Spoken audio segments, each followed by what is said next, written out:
Welcome to NinonSpeaks. I'm Ninon de Rosa, and I have an incredible guest. I have Jana Jackson, and I don't usually do politics actually, but I'm doing politics today because I really believe it's very, very important to get us women out there. We're a little bit, behind the behind whatever we're behind. I don't know why, because something I don't know if anybody's realized out there in this very large world that without women we don't have anybody. So if that's what everybody wants, then we'll all disappear. Us women will disappear, and that'll be the end of the world. Is that what you want? That's very true. Isn't that true? Well, I've always said that women don't seem to understand this, that without us, nothing happens.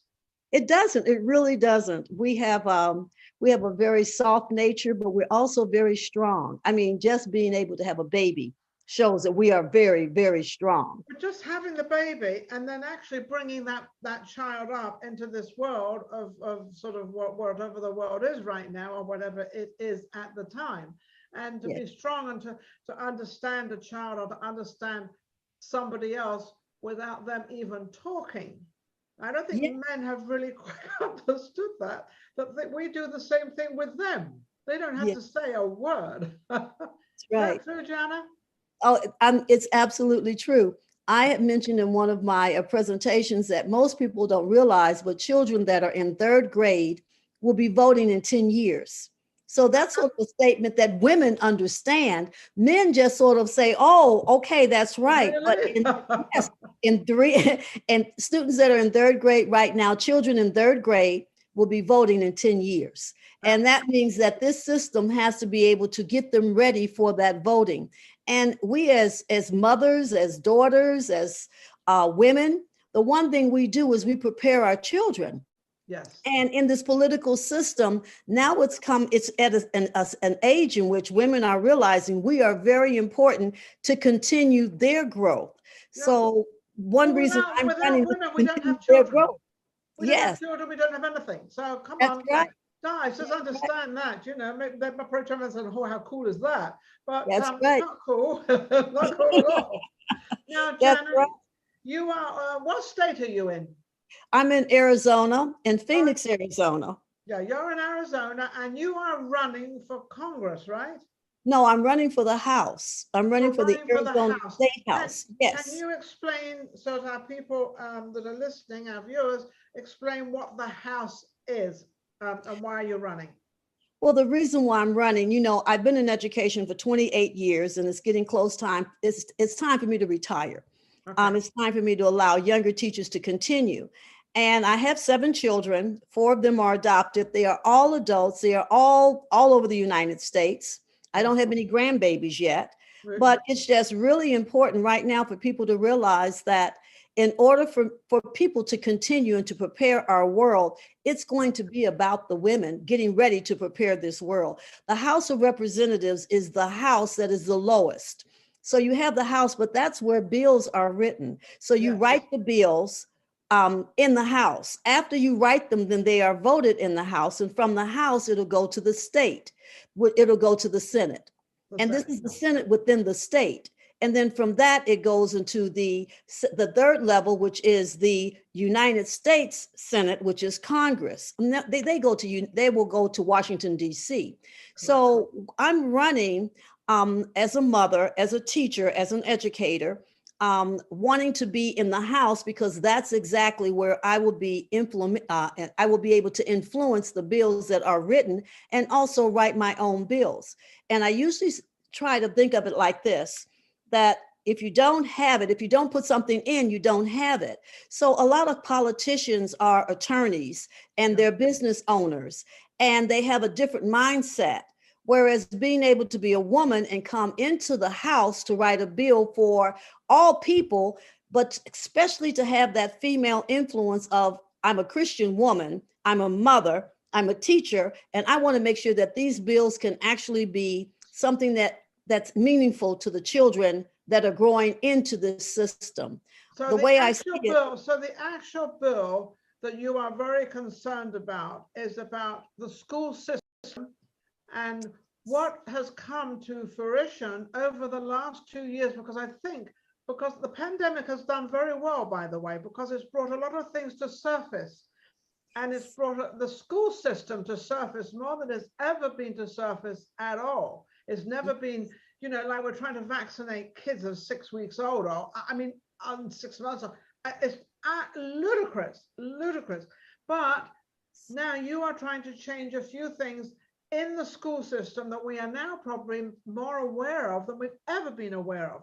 Are our children being treated as under 18-year-olds as good as they should be by over 18-year-olds? That's right.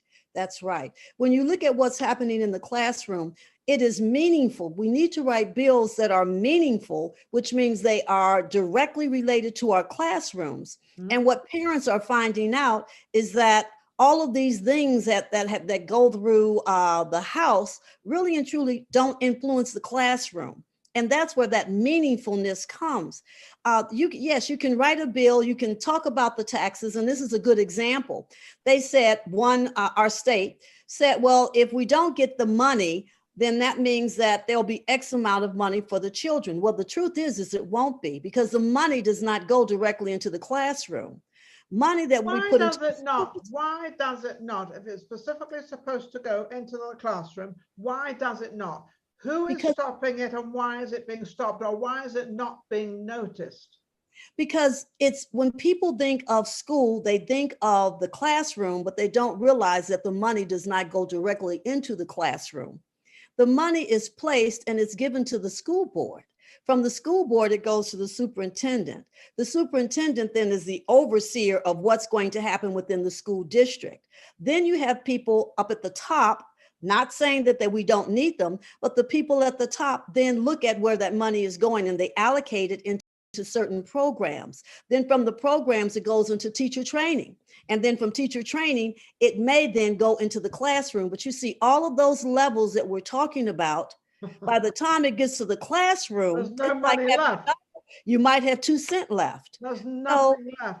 Now, yeah, I'm going to just interrupt one thing. You know, there's no excuse for how old anybody is to know what's going on in a classroom, because at one time, these people that are running all this different stuff were once in a classroom. So they know very well how a classroom is run. When the little kid comes in, say 5 years old, they start at 5 until they're 18. They know the whole reason why they're there and what they're there for. Exactly. Did they not notice when they were kids or when they were growing up the things maybe the children should know what they're missing out on? The children don't know. Well, they don't see it. So when you go, for an example, the beginning of the school year, you have more teachers that are standing in line with pencils and paper and erasers and bulletin board materials and science materials. That's coming out of their own pocket. Children don't realize how much teachers actually put within the classroom to make that environment a special classroom. And so now we have the backpack program, and people are giving kids these backpacks, but they have to realize 5 years ago, the teachers bought all of those materials that were within that backpack. So when you say, where is the money? Then you see the teachers at the store spending 10%, 15%, sometimes even 20% of their money to put into their classrooms. You sort of understand that the teachers are saying, apparently, that money is not going from the top to the bottom. And the reason is because of how it is allocated when the money comes into a school district. And so how can the teachers find out to their governor or to wherever this money is presented and put? Why can't they all get together and find out exactly and have a list of where all this money is going and what it is? Because it could be going in other projects I'm not saying that they would do this, but if they're given money to do something, then they should be doing it, and they're not. Well, they are doing what they are allocating the money for. It's just that the money is not allocated. They don't even know where it's supposed to go there. I'll give you another good example. Okay. It's time now to purchase these books. Yes. And every student should have a book. Well, right now, every student does not need a book because we have the laptops.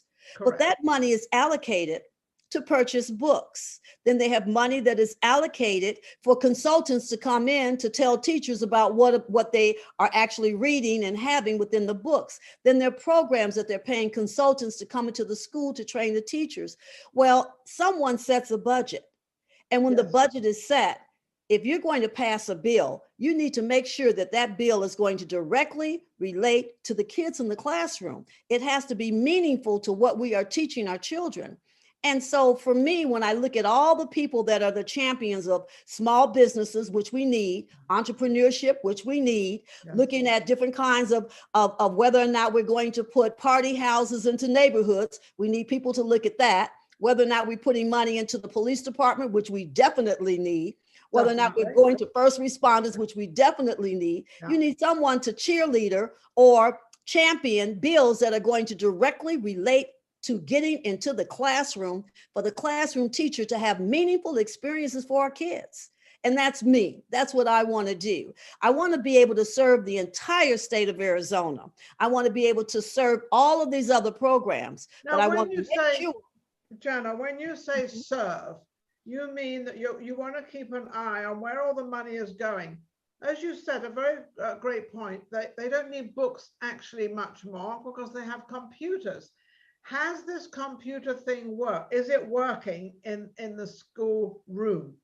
There are some incredible programs. I teach you with an incredible program. Now, this program, I actually started to learn this type of program, this internet kind of learning 2 years before COVID hit. So when COVID hit, I was all ready because I was all set up. I was ready to go into the classroom. And, there are beautiful ways in which I even invite my parents to come into my classrooms through the internet. So they know exactly what I'm teaching. These things are already set up. So when I say that this internet is so wonderful, the textbook industry one day is going to fade away. We need more education on how to bring these kinds of things into the classroom. And we need to be able to have bills with appropriation of funds. We also need an evaluation system. So when we give them $1 million, we know exactly where that $1 million is going. And that's the school board. The school board will be able to do that. Or if they are allocated to do the evaluation, they will do it. Absolutely. Do you think, I'm looking at, I look at the television a lot. I see what's going on. I see what's happening out there. Do you think we've got a lot of too many older people running our country?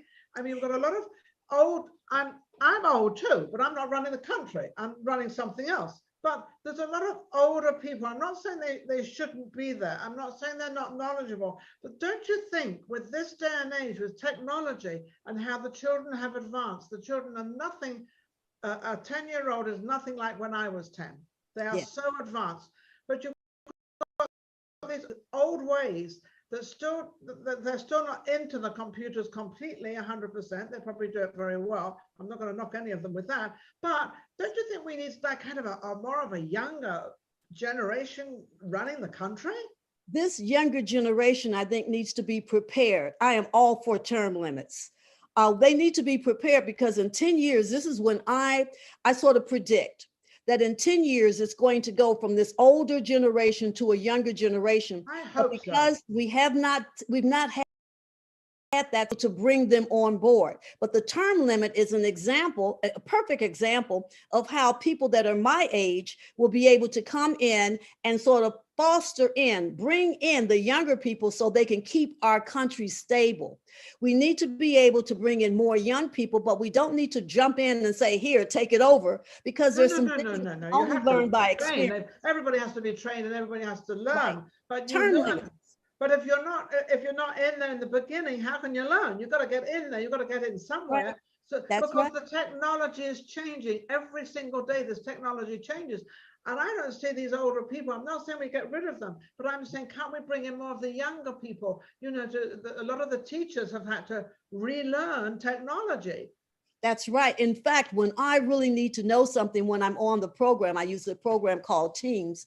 And right now I'm teaching my students how to develop websites from what it is we're learning in science. My students know more about what and how to do it on the computer than I do. They don't understand the content, but they do understand the laptop. But So they can put it together. They get the whole thing together. Exactly. Which is right, because that's communication. So they can do that. And we don't have that in our running of our country. That's right. In fact, this is another perfect example. I was looking at the briefing. It was a news briefing, and Biden was given his two people that were under him were giving. They were talking about Russia and some of the things of what we're going to be doing. People that are young understand that they know what is happening when it comes to cyber, when we're trying to use that cyber system. Well, the attacking of the cyber, that's what they're talking about, right? The attacking of the cyber can happen anytime. Exactly. And so being able to listen to them and understand what they are talking about is beautiful. That's a beautiful example of two young people on television explaining to the entire United States, the entire world, this is what is happening. And I thought it was absolutely beautiful because the people were no more, I say no, maybe 30 years old, maybe close to the 40s, but that's exactly what we need. We need that kind of leadership. We definitely 30, 40-year-olds. I'm not talking about young right. kids. I'm talking about 30, 40. I'm talking about young, that young. And absolutely right. And they absolutely do, because they've been brought up in the last 20, 30 years in the technical side of life, whereas the older people do not know. No, there's so many things that we need to make sure that we are putting within our educational system, because our children need to be ready. Maybe the next war will not be fought with men with guns. It might be fought with cyber attacks. And a cyber attack is exactly what we're talking about. Isn't that what we have right now? We have all these cyber attacks. That's like a war, isn't it? That's right. It is a war. Our world is changing. And in order for us to maintain number one in the world, we're going to have to change with them. And that's my idea of being able to bring bills into the school systems in which we can prepare our children for the next 10 years. So when I say that the student that is in third grade right now will be voting in 10 years, that's what I mean. We understand 10 years. 10 years is going to come. And in 10 years, I won't be running for the House. In 10 years, I'll be looking for someone and training someone to come and take my place of saying, we really need to look at what we're doing in the United States. And so it all comes down to being able to pull together, to understand that we all are needed, especially women. You talked about the women. We are needed. We are needed within this political system. Well, we look at something a little bit different to men, and so shouldn't we? And I'm not putting men down. I'll never put them down, because I've always said men are men and women are women. And we all, we live together and we get married and we have children. Then we get really more complicated. But we have our way. And I think if we respect each other, there's a lot of men and women that respect each other, a lot of them. But I think that the women need to be a little bit more out there, a little bit more secure with themselves as to who they are. They should not be competing with men, but they should be showing men what they can do and what they can't do. I mean, they can't go out there and lift 100 weight, whereas a man can. A woman doesn't want to do that. That's right. But she can speak in front of a bunch of children and explain to them and help them with what's going on, especially in the cyber world. The cyber world has taken over. It's taken over. I don't think people, it hasn't registered yet. Right. Being able to prepare. And then when you look at the bills that we're passing, they're not the way they were 10 years ago, not even 5 years ago. Not at all. So we have to be able to keep up. And then you can't just say, well, I'm an attorney and I'm going to work on an education bill. I think that's great, but you need someone right there working with you that understands the children that you are actually writing that bill for. Right. That's right. What do you think? Which do you think is the strongest country in this entire world with technology? And we can probably name 3 or 4 places, but which one do you think is the real leading one, or whether it's China or America? We would have to be the leading one, because we have to go back and remember NASA had a computer was the size of a room. I mean, that was the first computer. The computer was Bill Gates did a wonderful job in his garage. Yes. We have to be number one, because that knowledge came from us. Therefore, we are number one. And I think something that's beautiful is they're taking these young people, and these young people are actually learning and hacking so that they can find the holes in the hacking. I mean, United States is number one, and we now have to stand to say our children are number one. If we put another country before us, we're putting our children before them. So we've got to get, so you're absolutely on point with the educational side. If we don't educate, we cannot have, now you're running, which is neither a Democrat nor a Republican. You're running straight for the kids, 100%. What doesn't 100%. I am a Republican, and I have all these reasons: God, family, and country. That's me. But I am saying we have to teach our children. We have to protect them. We have to teach them one way, and when they get older, they can choose which way they want to go or who they want to be on, all that stuff. Same as religion. I mean, a mother can bring a child up as a Catholic, and I don't want to be a Catholic. I want to be whatever I want to be. So that they can change. They can change that. But I think that we definitely need to be more open, and I think we need to keep an eye on our schools more than we are, because these are our leaders. These are our technical kids. These kids are more advanced than they've ever been. They're learning different things than we learn, especially what I learned. So I think what you're doing, what would you need us to do, or what would you like to say out there? We've got a couple of minutes left. I would like people to go to my website, JanaJacksonAZ.org, and just help me by sending, if they sent $5, that would help me in my funding to buy all kinds of yard signs. I mean, there are things that you really need when you're running on a campaign, and that's JanaJackson.org. That's my webpage. And that webpage will show you and tell you so many things, that I am more than just the teacher. I am a teacher that has worked for NASA as an aerospace education specialist. I am a teacher who has written curriculum for NAVC, PPP, and task-based curriculum. I'm a teacher who worked for the Alaska Aerospace Corporation, putting the Challenger Center throughout that state. So I classroom, fight for the children, and I will work hard to serve people. That's it. You have to learn to serve the people in your community, and I will serve. I will stand for the people. I will stand for their children. You sure will. But you have a lot of guts out there as a woman, and you've been very successful, and congratulations of everything you've done. The only reason Jana Jackson is who she is because she put the time and effort into it. You can't just sit back and say, well, we want this done and that done and not know about it. So the reason she's running and what she's doing is because she knows exactly 100% what the kids need, where are we going. They are going to be running our country. I had a children's show, a teenage show for 16 years called Voices of Tomorrow. And I gave kids a platform to speak out as to who they were, what they were, and every single child has a chance to do something, whatever it is. Every child has something.